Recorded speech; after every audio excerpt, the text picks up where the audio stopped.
君のことば繰り返し寝ても覚めてもやまないそっけない君の笑顔が恋しくて星に願うのまた会えるよね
Hello everyone, it's me, Viddy, and welcome to another Solus Game Studio stream.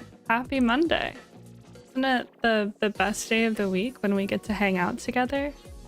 At least I think so. But yeah, today we're doing the Rivals of Aether showcase, which was voted for in the Discord. Technically, it was tied between Rivals of Aether and Origins, but we decided to just go with Rivals of Aether because that's my favorite and I did not vote in the poll originally, so I will be the tiebreaker. And we'll do Rivals of Aether today. I think that is the coolest and the most fun. So I guess we'll get right into it. It's good to see you back, Fear. And you did mention Flea. I think since it's a variant, I wouldn't consider it part of the Rivals of Aether set. And I think this time I'm going to start from the bottom instead of the top, because I'd like to do Absa last, I think, because Absa is one of my favorites. I think this one might also go a little bit quicker just because I am more familiar with these characters overall. So we shall see. All right, so first up is Zetterburn, the Fire's Roar. Set your enemies ablaze and consume your fiery energy for a powerful burst. We have a passive ultimate here that is free. It's not, it doesn't cost any energy. When you counter an enemy ability, deal 1 unblockable damage. Next round, your abilities gain boost. Okay, so really relying on that counter, but boost is good. We love a little boost. I can get on board with that. So our affinity is Strength. Blazing Uppercut. Swift. If this counters an enemy ability, ready this ability. Boost. Hit. Ready another one of your abilities. So I'm assuming you get to choose whichever one you want if any of the ones that are in your discard pile. For 2 damage, not bad. I think that's pretty solid. I don't know how often you're actually going to get your boost. Just because you can't always predict when you're going to counter someone, right? So it might be a little unpredictable. Let's take a look at our agility card. We have Shining Burst.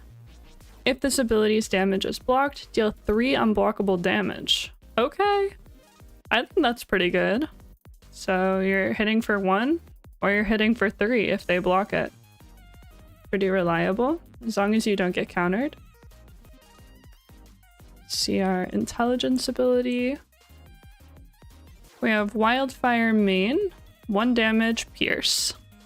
Simple, simple. For our other strength ability, oh, I forgot that affinities in this just mean double of the... I know they don't have blocks, but I was thinking like, I don't know what I was thinking. But Scourge Slam, 2 damage, vulnerable, and boost attack +2. I know from playing Zetterburn that this is the ability that I always tried to get the boost off with. Just because it's the cool one. And your only 2 abilities that have boost on them are your strength cards in the first place. But really sweet if you can get that damage in. Our weapon card is Claw Rush. 1 damage. Hit next round if your enemy plays Rest. Ready this ability. Okay. That's kind of sick. I like this. I don't remember like the cadence of... Because if you... I guess this is if you lose the 50-50, right? Which is pretty good, but you're probably trying to rest when your opponent is resting anyway. So I don't know how much it actually matters. And then we have a regular rest. Okay. So I'd say overall we have a pretty balanced kit. I don't love the ultimate just because I don't think it's super useful. You're really relying on countering them if you can. And I feel like all characters are trying to do that, right? So we're really leaning into the mind game to get that little bit of extra unblockable damage. And then we have the boost, which buffs our strength cards. So if your opponent is saving their intelligence card for you, you might be hurting. But I like Zetterburn overall. I think that the kit is pretty well-rounded.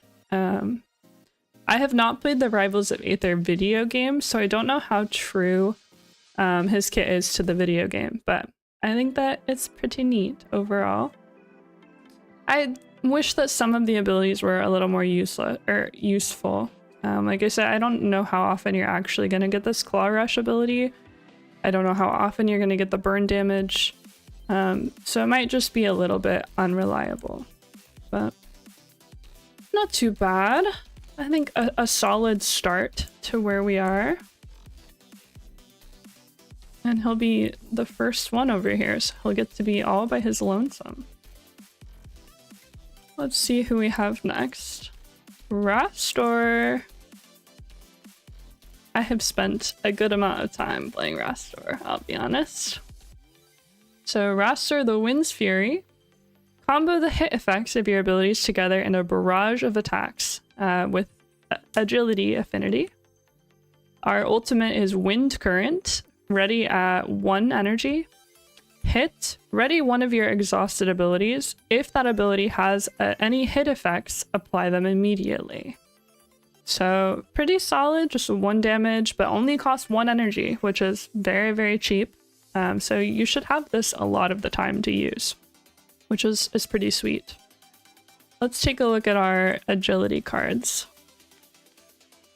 So first we have Spinning Tornado, 2 damage. Hit if you have more ready abilities than your enemy, attack +1. So pretty sweet, really playing in with our ultimate here as well. Let's see, our other agility ability, Talon Spike, 2 damage, hit, ready one of your exhausted abilities. So we're really trying to make sure we're getting as much value as we can in card advantage over the opponent. Let's see our strength card. Stunning Kick, 1 damage, hit if you may exhaust an ability, and if you do, your enemy must exhaust an ability. I like that. I also really like that it's optional. I love when you have the option to do something instead of it forcing you to. Our intelligence card is Rising Sweep for 1 damage and hit, heal 1. So pretty simple there, nothing too special, but a little heal, you know, just in case things aren't going your way. We like a 1 damage hit, heal 1. Our weapon card is Feather Clap.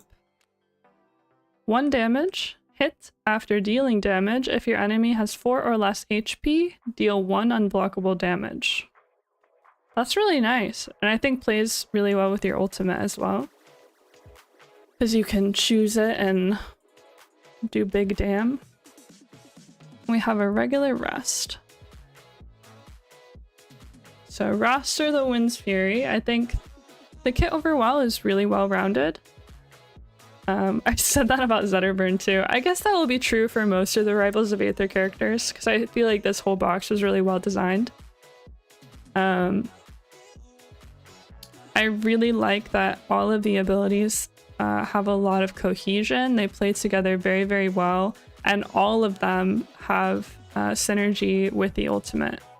So you're able to get value off of any one of these. I think Raster has a lot of options with Wind Current. I think he seems like a really solid character to me. I know Raster is one of my favorites from this set, but there are many really good characters in this set, so we'll see where it takes us.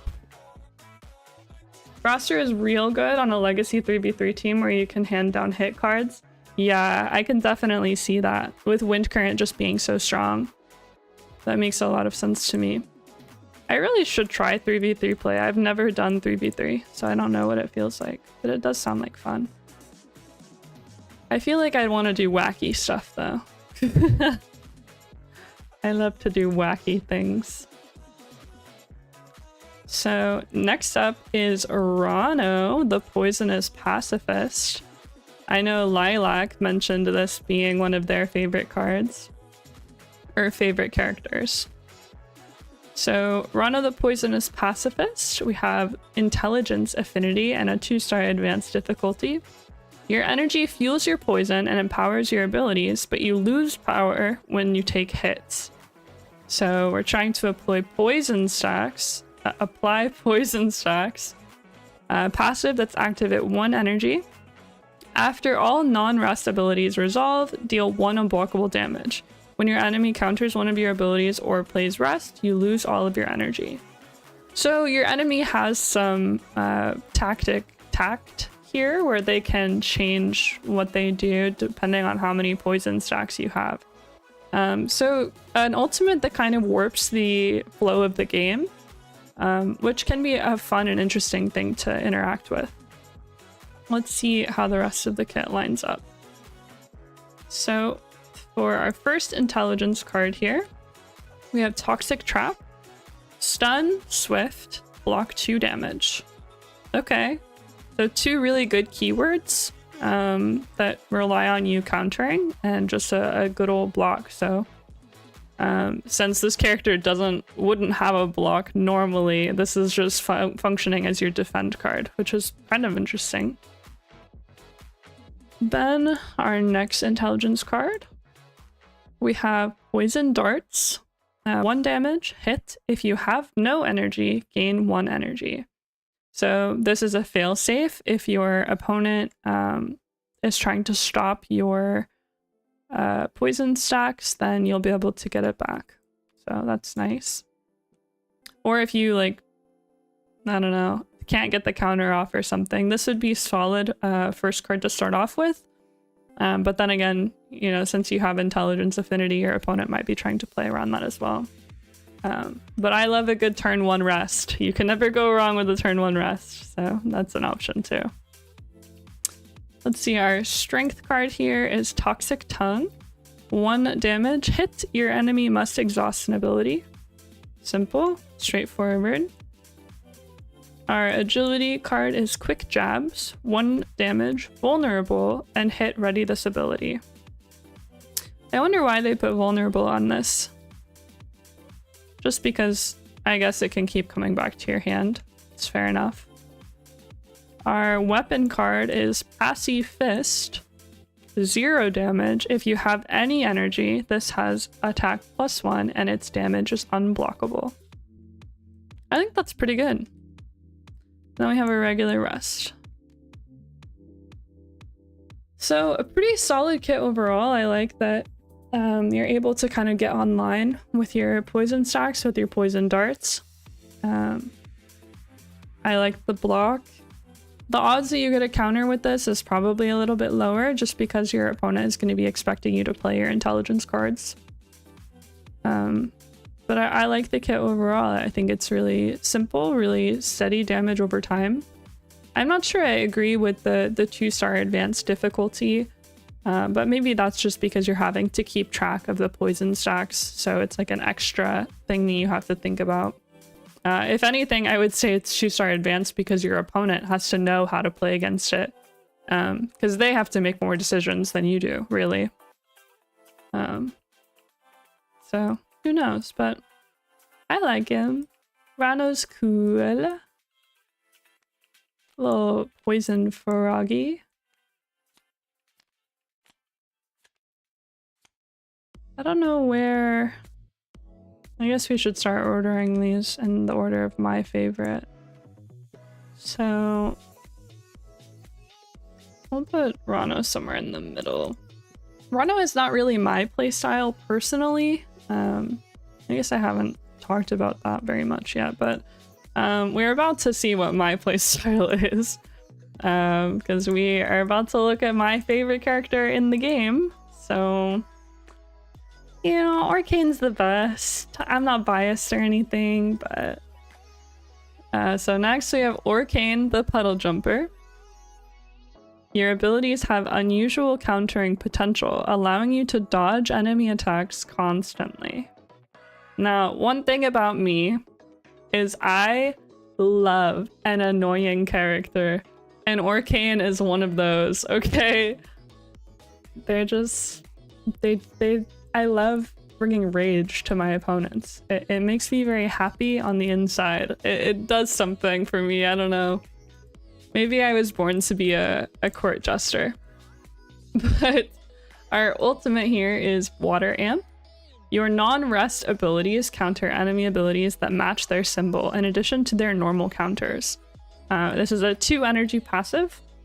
Very valuable to rest turn 1 on this character because this passive is bonkers, crazy, cuckoo, amazing. Okay?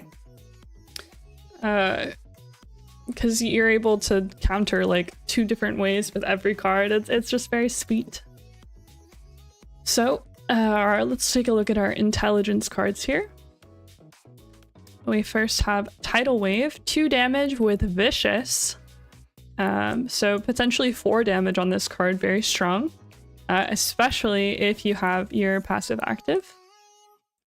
Next we have Bubble Evaporation! 1 damage, stun.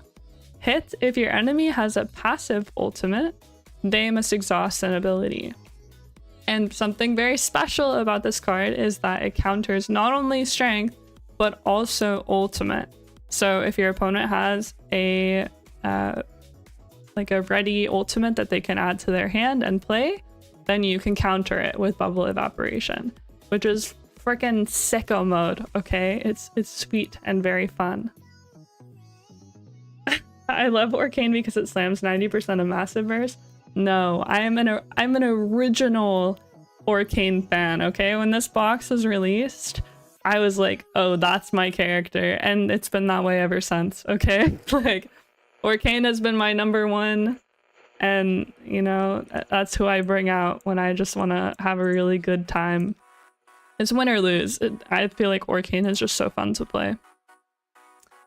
Our strength card is Playful Trickster.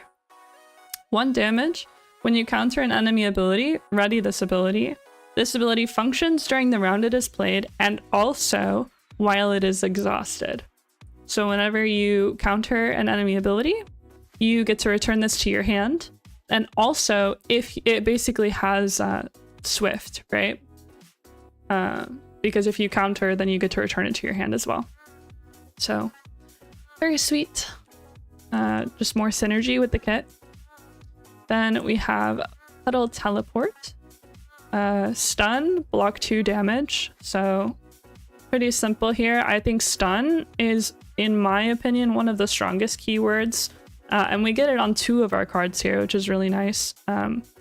Because the failsafe against countering, right, is like, oh man, I got countered. But at least I have card advantage because you have 1 more card in your hand. And stun, like, gets rid of that. So you just kind of get even more destroyed than you normally would. And I love that for Arcane players specifically.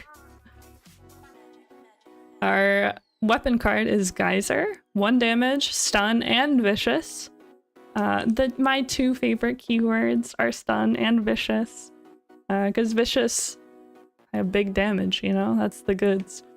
But keep in mind, you won't ever counter with this unless you have your ultimate online. So it's kind of just 1 damage for a little bit until you get yourself online. And then we have a regular rest. So Arcane truly is all about countering, really. You're trying to counter really hard. I could not tell you how many times I have rested twice in a row just to get my passive immediately. And against some characters, you could really get punished for that, even if you don't get executed.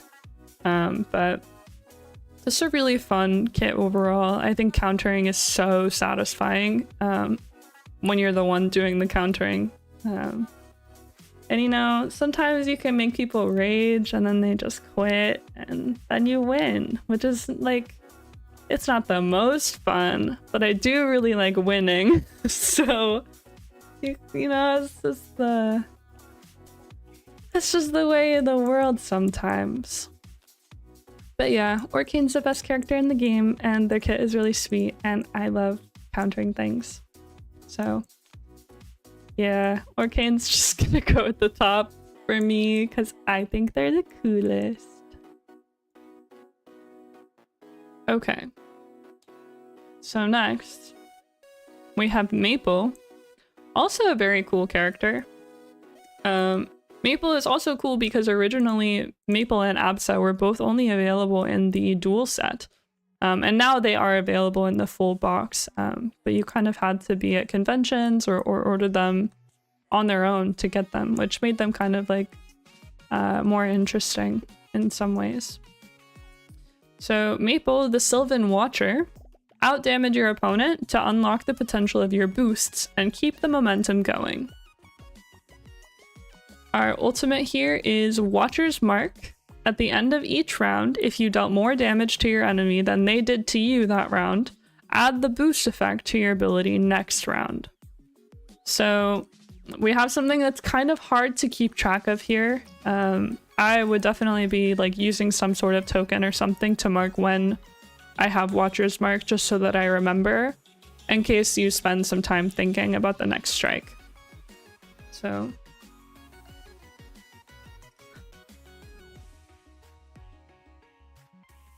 yeah, Chris, definitely Arcane's ability with the ult punishing just because the bubble evaporation counters the ultimate and also makes them exhaust if they have a passive ultimate. So it's like the double whammy, you know? Very good. So Maple's affinity is intelligence, so we'll take a look at those first. We have Lily, 2 damage, vulnerable, and boost attack +2. We're seeing something very similar to Zetterburn here, 4 damage potentially on this card, which is very strong, and I think vulnerable is fair for that trade-off. I think you will be getting your boost a lot more often than Zetterburn did, so you'll be able to use that more than you would think, but as long as you're keeping track of that Watcher's Mark. Our next intelligence ability is Seed Toss for 2 damage with Pierce. Love a good Pierce card. Our agility card is Swift Dash. 1 damage, block 1 damage, and boost. Ready this ability. So we have another boost card here that interacts with your passive. 1 damage, block 1 damage is something I'm never mad about. You know, you get to mitigate a little bit and you deal damage. It's just nice to have. And with that boost effect as well, returning it to your hand, you're essentially healing yourself by blocking that damage. So pretty good, I guess, as long as they're not playing Rust or something. Our strength card is Slingshot for 1 damage, boost, block all damage dealt to you this round. So really strong on this as well, considering most of the characters in this box don't have a way to block damage. This is going to make Maple very tanky, just being able to really outlast their opponents. Then we have our weapon card, Vine Whip. 1 damage, boost, hit, your enemy must exhaust an ability. So just making your weapon a little bit stronger here if you have that boost, which is nice. I feel like the more cards with boost that you have, the better. Just so that you're able to get the value of it. And then we have a special res, press the attack. At the end of the round, ready all of your abilities and gain 1 energy. Boost, next round, add the boost effect to your abilities. So you have a guaranteed way to get boost for your cards. So that's very nice that is added to the rest here. So overall, I think pretty sweet. I like that you have 4 different abilities that have boost on them. It gives you a lot of options. And I think that Maple is also tankier than most of the characters in this set. So if you're playing Maple against someone else, you would probably be able to live longer than them just because you have so much blocking that you can. Unless you get executed, of course. There's no saving you from that, but pretty sweet overall. I don't know if I would say like super strong. It's kind of hard to judge. I would put like, if we were scaling like strength from 1 to 10, I'd put Maple at like a 6. Maybe a 5 to 6. And for my favorites list, I definitely like Maple more than these characters. Sorry, Zetterburn. Sorry, Rono. All right. Next up, we have Krag, the Earth's Bastion. Oh, Defense Ball. I forgot about this guy. It's been so long since I looked at this card. It isn't guaranteed. You made the same mistake. You have to have boost. It just lets you maintain. Is this true? Oh. I believe you. I just want to read the card so I can see why it's confusing. At the end of the round, ready all your abilities and gain 1 energy boost. Oh, because boost is in front of it. So if you have boost, you just get boost again. Still pretty good. I think like you aren't cornered into playing one of your cards with boost on it, and you can rest and get cards back if you need to. So not exactly as strong as I said it was before, but Fear is definitely right. You have to have your boost ability already to make that go for longer, but still pretty good. and a valuable option to have if you want to save your boost for something else. So Crag, the Earth's Bastion. Your attacks become mightier when some are exhausted, so push yourself to the brink.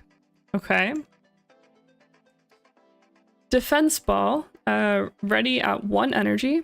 Block all damage dealt to you this round. If you block damage, store this ability. If you did not block damage, banish this ability.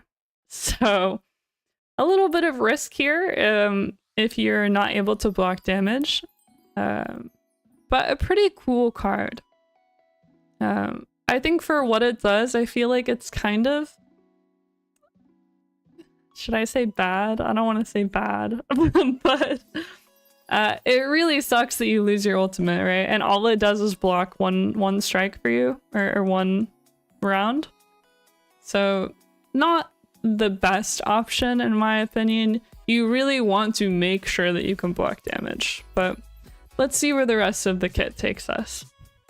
So we have Affinity Strength here. Ground Spikes, 2 damage. If you have 2 or more exhausted abilities, attack +2. I think that could potentially be pretty good.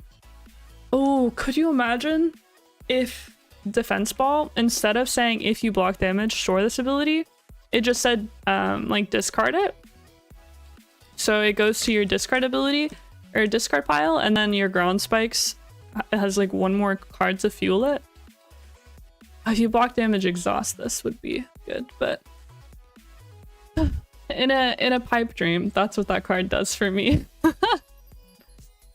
Our second strength card here is Earth Pillar for 2 damage. If you have 2 or more exhausted abilities, block 2 damage. So also really good. Definitely want to make sure you're exhausting those abilities. Oh, man, now that I said that, I just really wish that the ultimate interacted with that in some way. Our agility ability is Rock Hurl. 1 damage with stun. If you have 2 or more exhausted abilities, ignore all enemy hit effects this round. So that's fine. It's not anything crazy. I think the other 2 are definitely better, which makes sense with strength being the affinity. Our intelligence card is Uppercut. 1 damage pierce. If this ability is countered, you may choose to exhaust it, and if you do, heal 1. That's pretty interesting. I guess it would have to be a pretty specific scenario for you to want to exhaust it, but it is interesting to have the choice to do so. So I don't hate that. It's just fine. Our weapon card is Horn Slash, 1 damage. Hit, you may exhaust one of your other abilities. If you do, add its attack to this ability's attack. I think that's really fun. I like that a lot. So I don't know how often you actually would do that, just because card advantage is king, right?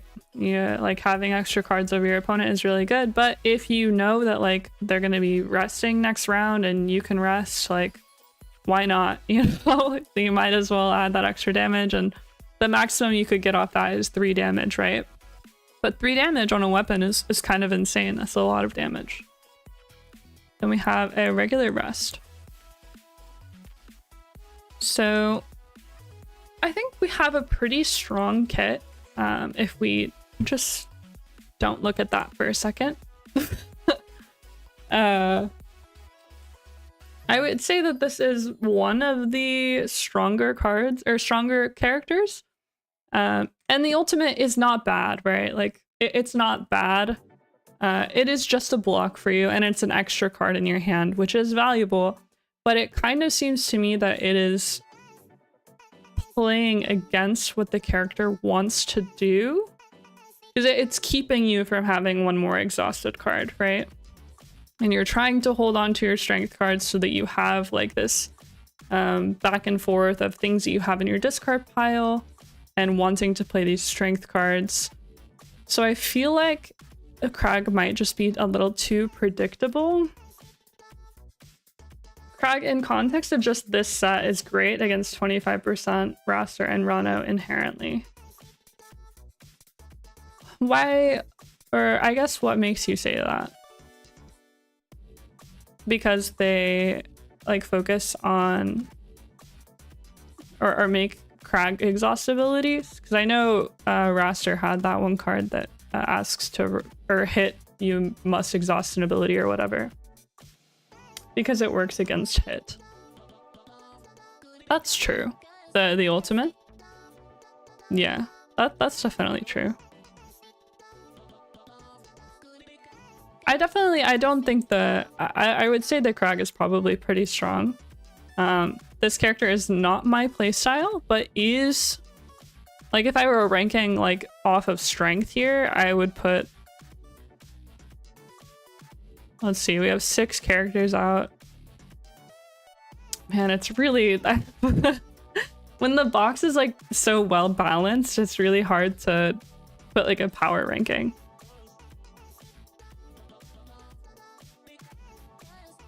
Maybe like middle of the pack, similar to Maple. I think it does kind of suck that if they play rest or block or something, that this just gets banished. I don't know how often you're just going to be playing rivals, but a few of these characters do have one of their specials has block damage on it, right? And it doesn't deal damage. So there's a reasonable chance that you could end up losing your ultimate like forever. So I don't know. I think that part kind of sucks, but I do think that the kit overall is pretty interesting. But it's really, I don't know how much strategy you'll actually be able to put into it. I think you might get got more often than not. I think that this should be a 2-star character. But I guess you could just play the cards and see where the game takes you. There's always just that. But I don't love this. I think it feels bad to punish the player for playing one of their cards. And that's different than something having vulnerable, right? There's a trade-off there. Cards with vulnerable are always cards that are really strong, right? And I don't know. I don't think that ultimate is strong enough to warrant it like banishing itself if you mess up, in my opinion. So it kind of just sucks to have a feels bad. And for that reason, I'm putting him at the bottom of my favorites. Sorry, Crag. That's how the world works, buddy. But maybe there's potential to move up. Oh, probably not with our last 2 characters here. I like both of these characters a lot. So we have Claren. Hi, Brian. The stream is going great so far. You're here just in time for Claren and Absa directly after. Claren was also on my main team for quite a while. Claren and Orcane, both, and Raster, all contribute to Rivals of Aether being my favorite box. Just because I think that they're really sweet characters, like all of them. So Claren, the Flame's Salvation. Your counters hit extra hard, so predict your enemy and hit them with the tip of your blade for massive damage. So pretty sweet. Start off with our ultimate here, Plasma Echo. 2 damage, execute ultimate. Oh, can we take a break? We're looking. What was that? Execute ultimate? That's what I'm talking about right there. It's just so good. I don't think I need to explain why it's good. It's just sick. Hit if your enemy has a passive ultimate. Attack +2. And 2 energy on this ultimate. Not super expensive, but it will take you a little bit to get it. Another card that I'm realizing is pretty good against Massive Verse characters who have both a passive and an active ultimate usually. So definitely something your opponents will have to be on the lookout for. Our affinity is agility. Brian, I'm not saying that many mean things, just like a little bit. I gotta plug in my headset real quick. Hold on. Dang, wireless peripherals. I did say some mean things about Krag. Maybe a little bit. And I also said something mean about Zetterburn. Maybe it's just my inner mean girl is coming out. I'm sorry. So, agility. Let's take a look here. Ionized tip.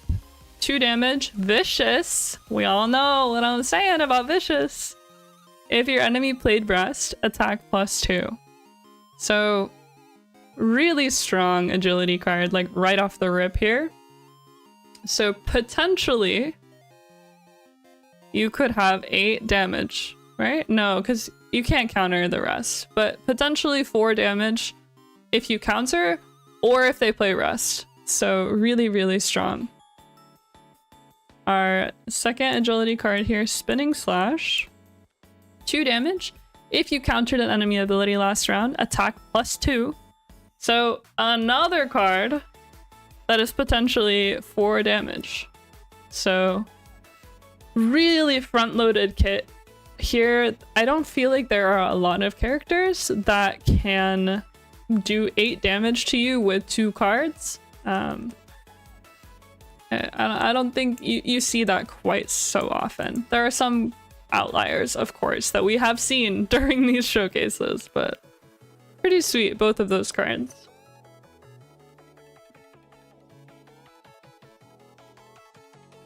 You're saying Zetterburn is the worst? I don't think Zetterburn's the worst. Zetterburn suffers because he doesn't really have an ultimate. Not really. It's like a fake ultimate. Krag does have cool cards, Chris. I definitely agree with that.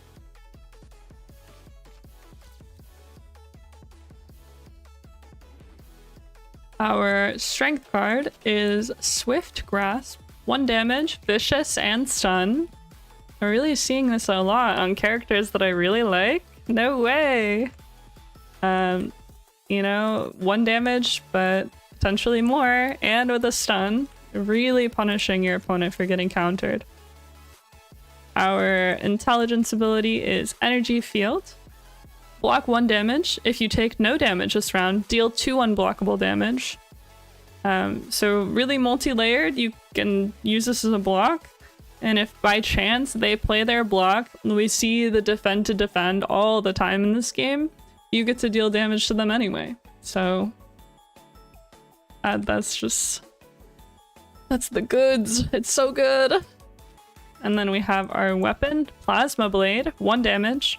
If your enemy played their weapon, attack +2. So you get to deal a little more damage to them. If you're both in the 50-50 and you both weapon each other, you deal more damage. I feel like more often than not on this character, you are killing them from 10 to 0 more often than you're ever gonna execute them. But of course, execute's an execute, right? And if you execute them with their ultimate on the Plasma Echo, God, it feels so good. I've done it. I've lived that life. I've seen the heavens. It's so good.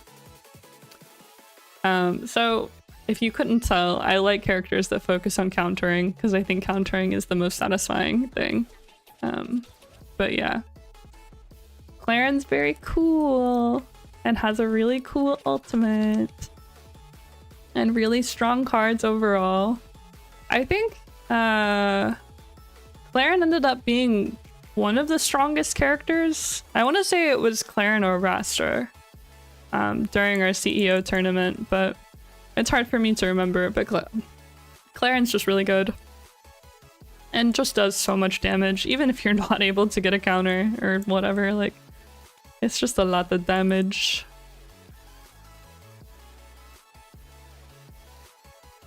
No, okay. Zetterburn focuses on countering, but it's not the same, okay? Like, this is not enough of a reward. You deal 1 unblockable damage, and next round your abilities gain boost. And you have 2 cards that have boost on them. When they're both your strength cards. So you're like way too predictable.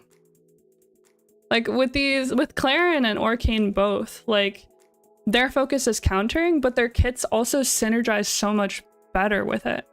You know what I'm saying? Like, I want the counter, but I want the giga reward. I want the super giga reward. But countering is already a good reward as on its own, but Zetterburn just doesn't have the payoff that Clarin and Orcane do. They get so much for countering, and I feel like Zetterburn does not get nearly as much. This poor guy. But Clarin is so cool. Just look at them with the freaking Cyclops helmet or whatever. It's freaking cool. So we are moving into our last character here. We're gonna move all these down, and I like Clarin more than Rastor, but not more than Orcane, okay?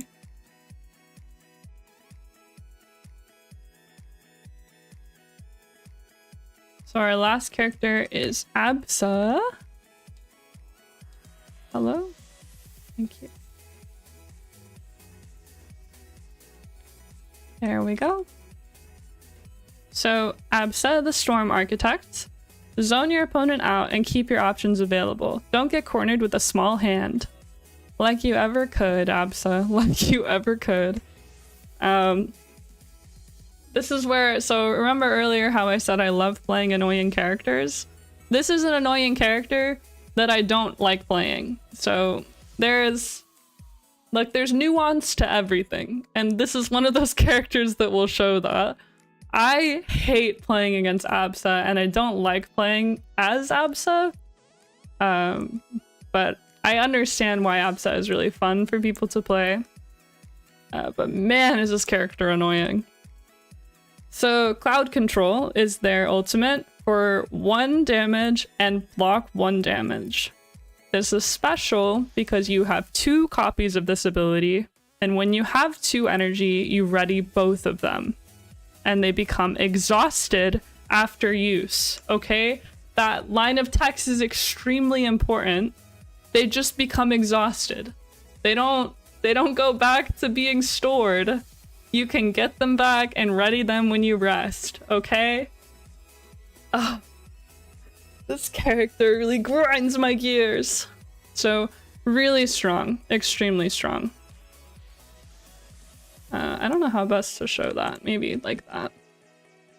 So our affinity is intelligence. We have electric barrier for 1 damage. If you have more ready abilities than your enemy, attack +1 and block all damage dealt to you this round. So pretty strong. If you have your ultimates, there's a good chance that you have more ready abilities than your enemy, right? So you probably get that at least some of the time. That's 2 damage, and you block all damage dealt to you this round. That's a win. You win that. Our other intelligence card is Cloudburst for 2 damage. If you have more ready abilities than your enemy, attack +2 and vulnerable. Big. Extra big. 4 damage vulnerable. And we love that. And if you happen to not have more ready abilities than your enemy, it doesn't feel so bad if you get countered, right? Because it doesn't have that vulnerable text on it. Clarin with the double lightsaber, Anakin Skywalker execute versus Absa. It doesn't even matter, I promise you. It's just them having the cards in their hand or having them as an option that makes it so frustrating. It's not even them playing the card. It's like, it really, you know? It's cool though. I feel totally normal about this character, as you can tell. So we have Zap, 1 damage, vulnerable, hit, ready this ability. So pretty normal. We see that on a lot of characters. Our strength card here is Lightning Blast, 1 damage. If you have more ready abilities than your enemy, attack +1 and vicious. So really nice damage and potentially 4 damage card here. So like I was saying before, if you counter with these cards, you have huge potential to do big damn.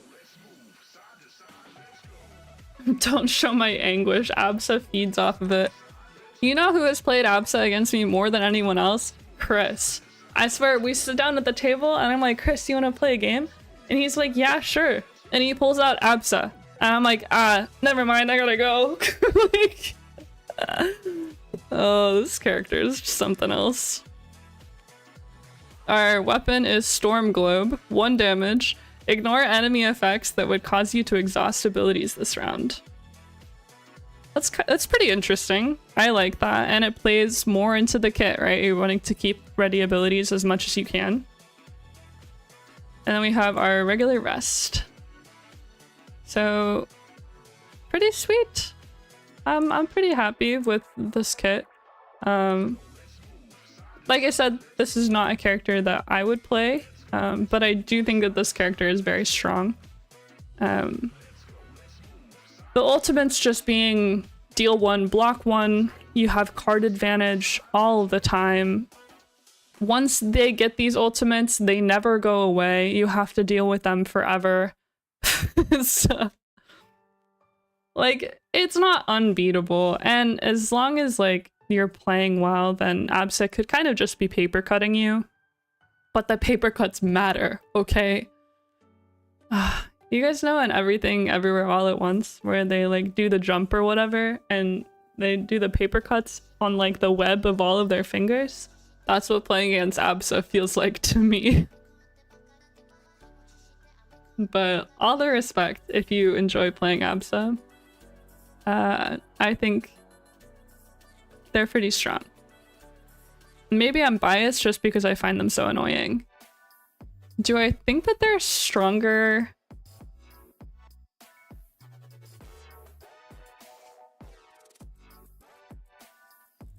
Also, no way I like playing Orcane and Clarin who counter Absa. Because I find Absa so annoying. That's probably why I like these characters so much. It's so valuable to me to be able to do something against this stupid character. Origins is a better set. Whoa! Those are fighting words. Rivals teaches more necessary skills to grow as a player. It does a great job of feeling like the fighting game that it takes its IP from. I can definitely get that, yeah. I think countering just being one of the things that is so important in this game. These characters will teach you a lot about. So for sure. Like I was saying before, I've never played Rivals of Aether, the video game, so I'm not sure what it's like, but I think like the design of these characters is so strong. Origins is my other favorite box. Like both Rivals and Origins, they're both like so good. They both have really cool design and really cool characters in them, so it's hard for me to pick because there are characters in both of them that I like a lot. But I think just because Orcane is my favorite character, that Rivals just kind of wins out a little bit. That's just how it be.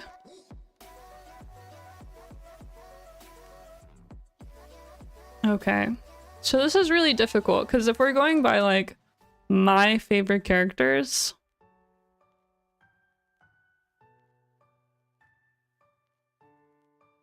Orcane, Clarin, Raster is right. I'm tempted to put Absa at the bottom just because I would literally play any of these characters over Absa. So maybe Crag does get saved. Is this my ranking? And that's on principle, okay? Listen, this is not a strength tier list, okay? So yeah, I think this is my tier list, or my personal favorites from the Rivals of Aether box. Because Absa makes me mad, okay? Zetterburn over Krag is a crime. I hate this ultimate. I hate both of their ultimates, okay? But I also just hate this one more. At least Zetterburn, like, you're kind of... Oh, it's not letting me... Whatever. With Zetterburn, at least you're getting, like, a tiny bit of value. Like, a little extra damage, and like, oh man, I got my boost now, guys. Like, but Krag's ultimate is so stupid, okay? Not hating on the design. Not hating on the design, but it's not for me. I'll be honest, it's just not for me. But really, the only 3 characters that I play often out of this box are Raster, Clarin, and Orcane. I don't really pick up any of these other characters very often. I think I might actually like Zetterburn more than Rano. Because I also don't like playing Rano. He's moving up. How's that? How's that for your Zetterburn ranking? Okay? You just made him move up because I was considering him. Rivals, Massive vs. Origins. See, I haven't played with all of the Massive vs. characters like enough. I feel like I only have like 1 or 2 like games on some of them. I haven't even played or gotten the chance to play all of them yet, so I don't have a good enough feel for them where I would rank them against Origins and Rivals. So I couldn't tell you, but I'm excited to try out more of them. I believe this is our last showcase stream, and we will be moving into some Massive Verse content next week, assuming all goes to plan. And I think that I will also be lost my train of thought. Oh, I'll be receiving some Massive Verse stuff in the mail. I'm gonna open it on stream and kind of show you guys what I got, and that you probably also have, but it's cool to see it and talk about it, right, with more of the community and people who also love Pocket Paragons, because this game's freaking sweet. You know what I'm saying? So this is my final Rivals of Aether ranking. Abs is at the bottom because they're annoying. Blah. And we have Krag, Rano, Zetterburn, Maple, Rastor, Clarin, and Orcane. Orcane, and like big heart around Orcane. We love Orcane. With team up too? No, I haven't messed with the team up stuff yet. That's what I'm saying, is like I need to play with Massive Verse more to know what's going on. Oh, you mean like next week, the content that we're doing? I'm not 100% sure on that yet, but I know that it will be Massive Verse content. I'm just not sure what kind of format or variant we'll be playing. So keep an eye out for that, because we'll probably make an announcement about it beforehand. But I think that is the end of our stream today. I hope that you all had a good time. That'll be an extended stream if so. I don't think we'll be doing a showcase. I think we'll just be playing a couple of the characters. So it won't have to be extended. But I do love some coffee, so maybe I'll have 2 coffees anyway, you know? But thank you guys so much for watching, and I hope that I see you next Monday for another Solus Game Studios stream. And for more Massive Verse content, because I don't know, I've been having a lot of fun with the Pocket Paragon stuff lately. But I'll see you guys next Monday. Have a wonderful rest of your night. Goodbye.